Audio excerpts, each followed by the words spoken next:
Hello everyone! I'm back! This is Teacher Alan, your Christian Living teacher. And to those who are new here, my name is Teacher Alan and I'm the Christian Living teacher. And I would like to welcome you all in your third grade.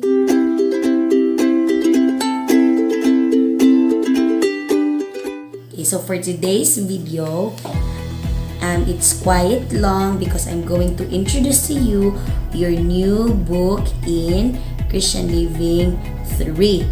Okay, so what's inside your book? Did you scan it already? Lit na bubudaan sa inyong book. Okay, your book is divided into two parts.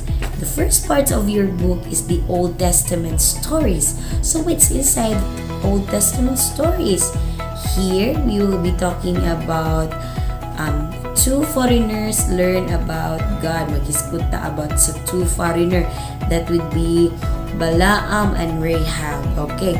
Also we will be talking about God guides Joshua. Okay, maghisgut sa ni Joshua. Also God's plan are all good. Tanan nga plano sa Ginoo is maayo. Okay, so that's the first part of your book. Puro Old Testament ang iyang. It's all Old Testament stories. Okay, in the Bible is divided into two testament, the Old Testament and the New Testament. Okay, so the first testament, so in your first part sa book, we will be talking about the old stories. And the second part of your book is we will be talking about New Testament stories. Specifically, the stories about Jesus. Okay, all the miracle things that Jesus did, all the things that Jesus wants us to learn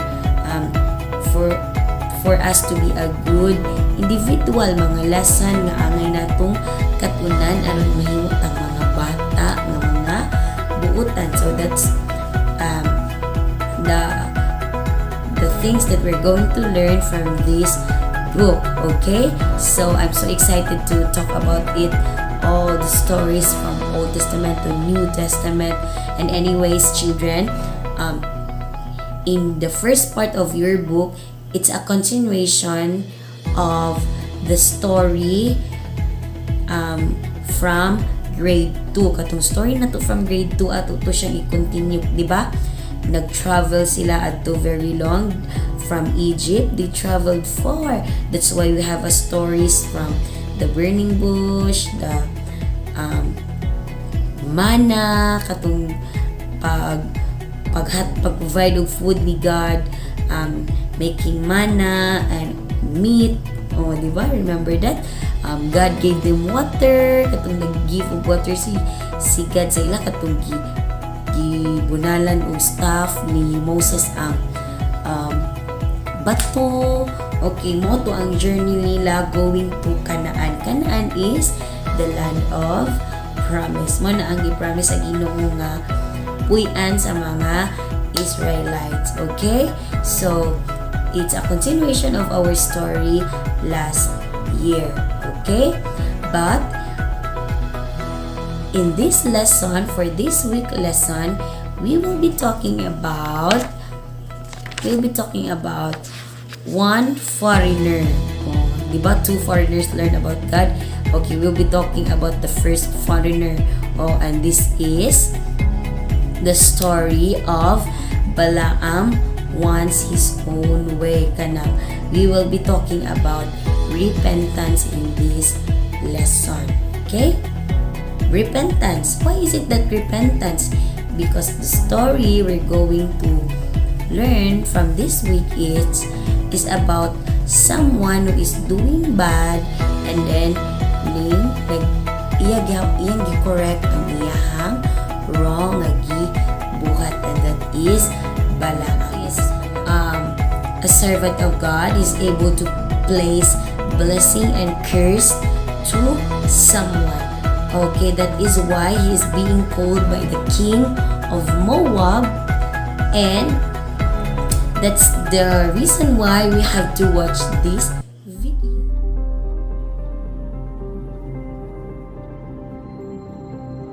As scouts from the land of Moab watched the multitudes of Israelites moving toward their territory, they feared the worst. They had heard about the God of Israel and what he did to deliver this peculiar people out of Egypt, and they had witnessed the destruction of other neighboring inhabitants who stood in Israel's way. They knew it was just a matter of time before Israel would challenge them too. When the king of Moab received word of the impending danger, he quickly came up with a plan that he hoped would weaken the threat. There was a man named Balaam who was well known to have magical powers. It was said that he could invoke divine blessings, but that he could also cast destructive curses on anyone he chose. So the king sent messengers carrying great treasure, hoping to secure Balaam's services in cursing the people of Israel. Balaam was pleased at the gift and proud that his prestige demanded such a price. "I will talk to the God of Israel," he told the king, "and tomorrow I will let you know what can be done." But God was not pleased that Balaam was conspiring with the enemy to curse his special people. So he spoke to Balaam, "Do not go with the messengers to curse my people, because I have blessed them." But the king persisted and promised even more treasure, an offer Balaam could not refuse. Balaam got up early in the morning and began his journey to Moab. He was so focused on acquiring the great reward offered by the king, he could not see that God stood against him. He could not see that an angel of the Lord stood in the center of the road waving a sword in the air with the intent to kill. The only one to see the terrific sight was his faithful donkey. In terror, she ran off the road, refusing to press forward, and finally threw herself into a wall, crushing Balaam's leg. Still blind to the danger, Balaam repeatedly beat the poor donkey for resisting him.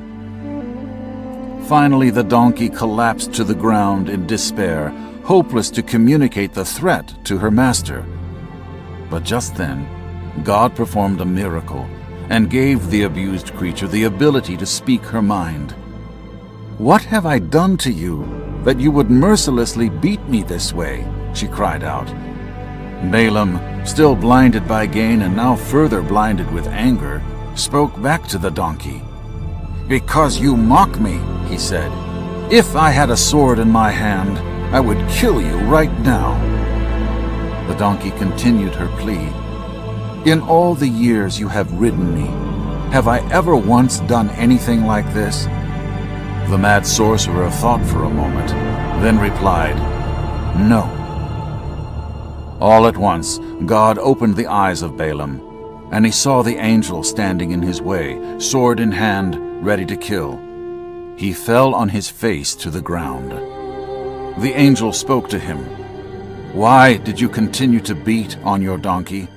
I have been sent here to stop you, and if it weren't for that poor creature fighting to avoid me, I would have surely killed you, but spared your donkey." Balaam confessed, "I am wrong. If you want me to, I will return." But the angel commanded him to go and warned him, "Only say to the king exactly what God tells you to say." 3 times, and in 3 different places high on the hillside, the king pressed Balaam to cast the destructive curse against the people of Israel. But Balaam could only speak God's words, and God's words were only blessings. All the wealth, power, and determination the enemy could muster could not overcome the intense love God had for his beloved people, and God's great act of turning the enemy's curse into a blessing would not be his last. One day he would send a Messiah who would destroy Satan's curse and deliver all of mankind once and for all. Thank you guys for watching that video, and I hope you understand that it is not really a good thing to do kanang magtuman sa imuhang gusto, it's not really good. The Lord don't want it, dili siya ganahan na He doesn't like it kana magtuman ka sa imuhang gusto like Balaam. This week memory verse, it is found in Numbers 22:34. It says, I have seen. Numbers 22:34. I have seen. Oh, di ba ang verse, it shows that I accept that I have seen. Like, when you committed sin, you should accept that, yes, nakasala ko. I should know na nakasala ko, and that I should ask forgiveness to the Lord for that things that I've done. Like, I've done wrong. That is why I have to ask forgiveness to the Lord and do the right thing. So, again, Numbers 22:34 says that I have seen. That verse reminds us to accept every time we committed sin. We have to accept that we are wrong whenever we committed sin. So that's all for this week, guys, and I hope you learned something new, and I hope that the Lord will bless you and will keep you and keep you from any harm, from any viruses na naa sa atuwa karon, and that will be all. Bye.